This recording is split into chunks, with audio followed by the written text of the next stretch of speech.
माता रानी के दूसरा दिन है।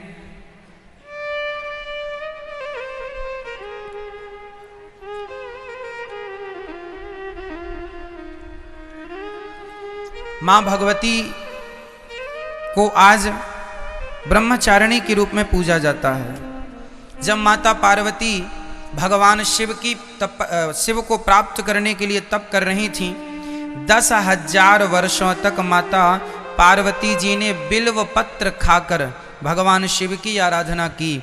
तब से ही भगवान शिव को बिल्व पत्र चढ़ाया जाता है। शंकर जी को बिल्व पत्र क्यों चढ़ता है, कोई ये सवाल करे तो इसका उत्तर ये है कि 10,000 वर्षों तक माता पार्वती ने जंगल में रहकर बिल्व पत्ते खाकर, बेल के जो पत्ते जिन्हें हम बिल्व पत्र कहते हैं, वो खाकर माँ भगवती ने शिव की आराधना की।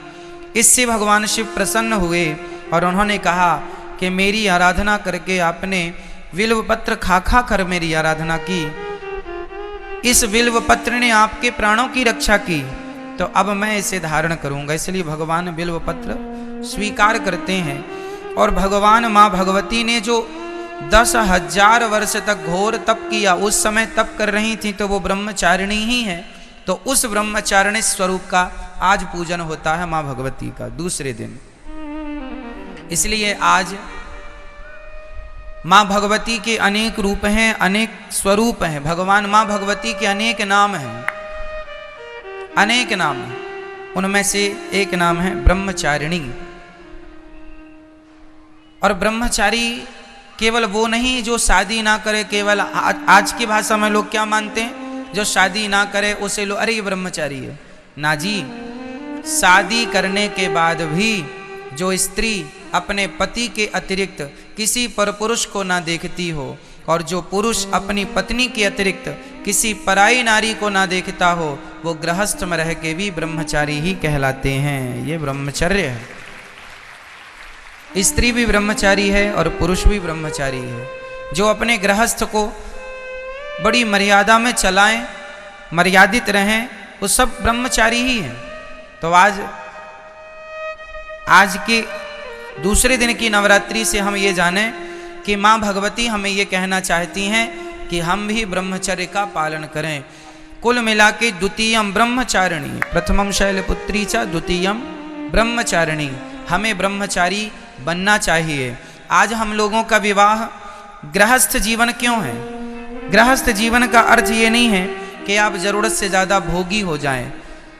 गृहस्थ जीवन का ये अर्थ होता है कि आप गृहस्थ में प्रवेश करें और योग्य संतान के लिए आप संबंध बनाकर योग्य संतान प्राप्त करें। बस भोगों का आश्रय श्रेष्ठ संतान के लिए हो, ना कि केवल सांसारिक सुख के लिए, क्षणिक सुख के लिए लोग अपने जीवन की तपस्या, अपनी शक्ति छीन कर देते हैं। इसलिए हम सभी को चाहिए कि हम गृहस्थ में रहकर भी भोगों से मन को हटाने की पूरी कोशिश करें। करत करत अभ्यास के जड़मति होत सुजान। जो आदमी, जो पुरुष और महिला दोनों के लिए हम बोल रहे हैं, जो पुरुष जरूरत से ज़्यादा भोग लेता है, वो जरूरत समय से पहले बुढ़ा हो जाता है, समय से पहले बीमारियों का दास हो करके समय से पहले मर जाता है। कई लोग बोलते बीमारी बीमारी बीमारी। क्यों बीमारी है? तुमने जरूरत से ज्यादा अपनी शक्ति, अपनी एनर्जी वेस्ट कर दी, इसलिए अब बीमार बनो, जल्दी मर भी जाओगे।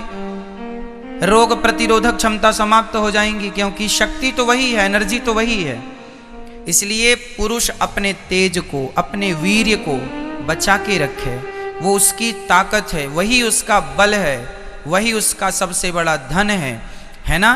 पुरुषों का पुरुषत्व ही उसका धन है, स्त्रियों का स्त्रीत्व ही उनका धन है। लेकिन आज लोग भोगों के कारण, जरा से सुख, क्षणिक सुख के कारण अपने तेज को, अपनी शक्ति को पानी की तरह बहा देते हैं और बाद में रोते हैं कि महाराज जी हम समय के पहले बूढ़े हो गए, समय के पहले बीमारियों ने आकर के नुकसान पहुंचाया। क्यों ना आए? इसलिए 100 सवा 100 साल तक लोग हजारों साल तक जिंदा रहते थे। किसके बल पर? आपके अपने ब्रह्मचर्य के बल पर। इसलिए आज ब्रह्मचारिणी मैया ये सिखाती हैं कि गृहस्थ में रह के भी संयमी बनो। संयम से रहोगे तो गृहस्थ में रह के भी ब्रह्मचर्य का पालन कर पाओगे। और यही गृहस्थों का धर्म है। नारी और पुरुष दोनों मन भोगों से हटाएं और भगवान में मन को लगाएं। बहुत भोग लिया, भोग देख लिया, सुख कितना है, अब बस करो, भगवान का चिंतन करो। नहीं तो सच कहें ये भोग हमें ठग रहे हैं, लूट रहे हैं, और अंत में क्या बचेगा? कुछ नहीं। शरीर में नाभि के नीचे जो शक्ति निकल गई वो वासना है, और जो तेज नाभि के ऊपर आ गया वही भगवान की उपासना है। शक्ति आपके पास देखो है, अब वो शक्ति चाहे तो संसार के भोगों में खर्च कर लो, चाहे भगवान की प्राप्ति में लगा लो, उतनी ही है। शक्ति तो उतनी ही हमारे पास, अब उसका उपयोग क्या करना आपकी मर्जी। इसलिए भगवान में अधिक मन लगे और संसार से मन धीरे धीरे धीरे धीरे धीरे। देखना इंद्रियों के न घोड़े बढ़ें, इनमें संयम के हरदम ये कोड़े पड़े। अपने रथ को सुमार्ग लगाते चलो, मन से गोविंद गोपाल गाते चलो। मन को भगवान में लगाओ और भगवान का चिंतन करते हुए आज द्वितीय दिवस की आराधना 2 कन्याओं को भोजन करा के और माँ भगवती से आशीर्वाद लो कि माँ हम सदा ब्रह्मचर्य का पालन करें और सदा हमारा मन भोगों से दूर रहे, पराई स्त्री पराई पुरुष से मन सदा दूर रहे। स्वप्न में भी मन इतना पवित्र कर लो कि स्वप्न में भी पराई नारी पराई पुरुष का स्वप्न में भी चिंतन ना हो, कभी स्मृति ना बने। ऐसा भगवान से माँ भगवती से प्रार्थना करनी चाहिए। माँ